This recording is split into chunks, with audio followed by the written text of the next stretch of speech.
Dobrý večer. Dnes bolo zasadnutie Mestského zastupiteľstva v Banskej Bystrici.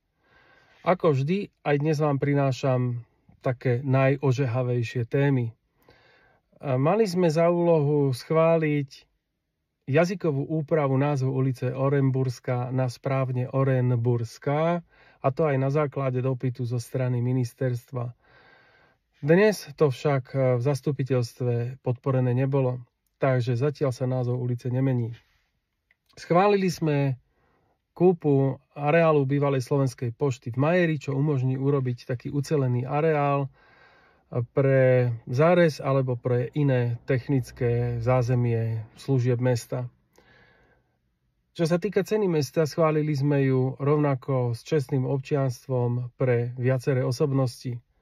A v neposlednom rade dali sme opäť do obstarania zmeny a doplnky číslo 10, takže sme zrušili pôvodné uznesenie z roku 2023 a schválili sme nové, pretože sa tam výrazným spôsobom zmenil rozsah.